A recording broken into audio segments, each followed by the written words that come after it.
Get ready for dictation. Start.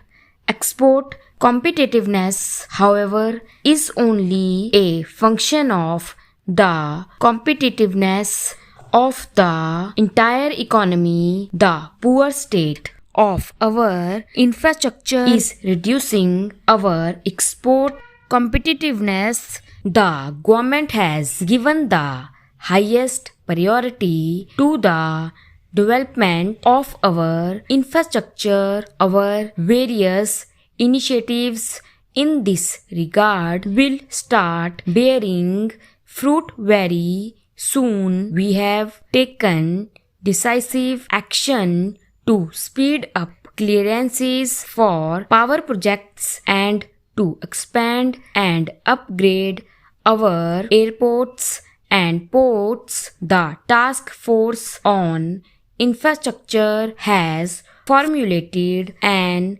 ambitious national highway development project which I inaugurated in Bangalore earlier this month. Speed of movement of goods within the country and their shipment outside the country is critical for the success of our export efforts. The task force will soon present to the government an integrated national transport policy whose aim will be to create fast communication links for people and goods cheaper. The reliable telecommunication links with the rest of the world are crucial for increasing the competitiveness of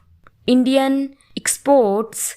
A new telecom policy is now on the anvil. One of its major objectives is to rapidly increase teledensity all over the country. It will ensure that the prices of domestic, long distance and international calls follow the global trend of sharp decline and become as cheap in India as in the rest of the developed world in the shortest possible time. The new telecom policy will also be a big boon to India's software exporters. You are already aware of the many steps taken by the government to make India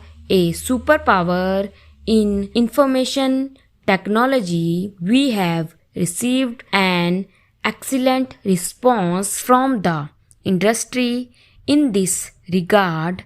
A recent happy development has been the signing of the free trade agreement between India and Sri Lanka, which will bring closer economic integration in the South Asian region. I am confident that this agreement will lead to greater trade between our two countries, which share so much in common. It will also lead to similar initiatives with our other neighbors in South Asia so that this region can become a closely linked economic region with benefits flowing to all the countries. Friends, the global economic slowdown in the last 2 years, coupled with the meltdown in financial markets in East Asia and elsewhere, have hurt our exporters. In such testing times, it is all the more necessary that you take this adverse development as a challenge for all here. Stop para. I am happy to be with you this morning to participate in the India Tourism Day celebrations. I congratulate all those who have been named for receiving the award. I call upon others to emulate the examples set by the award winners. Redouble your efforts with a healthy competitive spirit and work hard to achieve excellence in attracting more tourists, both domestic and foreign. We all know that tourism generates many more jobs for relatively less investment. It is capable of creating large scale employment opportunities, particularly in rural and backward areas where there are many attractive sites for tourists. It is potentially the biggest generator of foreign exchange. It is a non-polluting industry, while foreign tourists generate goodwill for India around the world.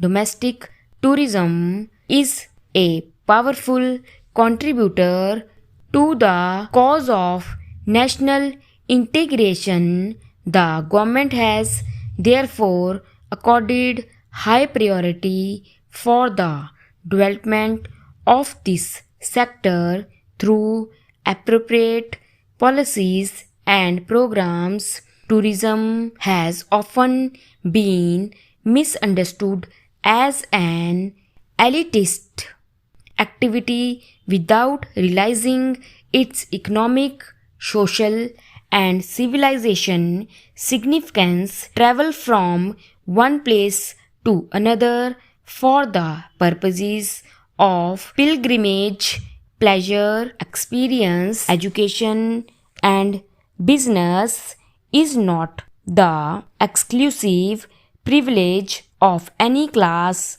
of society but a universal phenomenon. Tourism brings together people of different cultures and regions and fosters better mutual understanding. For doing this effectively and durably, it demands conditions of peace.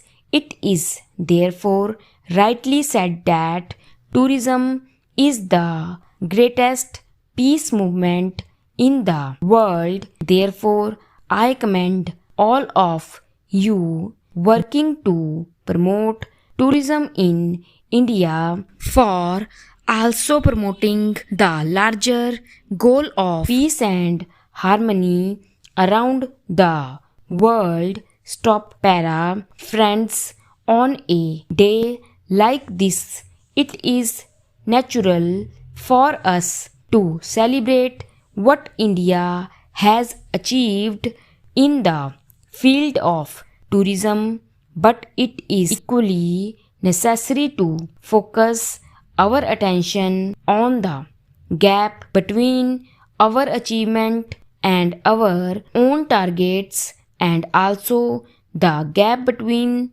the progress of tourism in India and that in other countries of Asia and the world.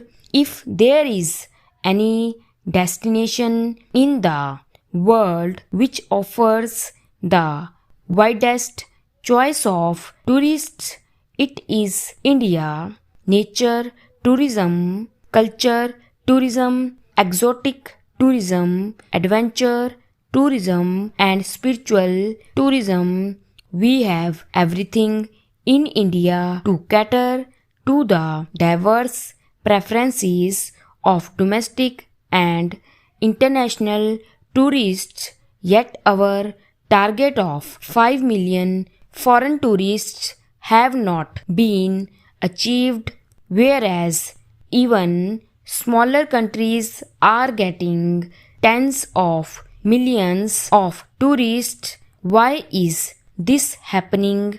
I readily acknowledge that, as in the case of other industries, inadequate infrastructure is a major constraint in the development of tourism. The infrastructure for tourism includes not only hotels, restaurants, and other site facilities, but also basic amenities. Stop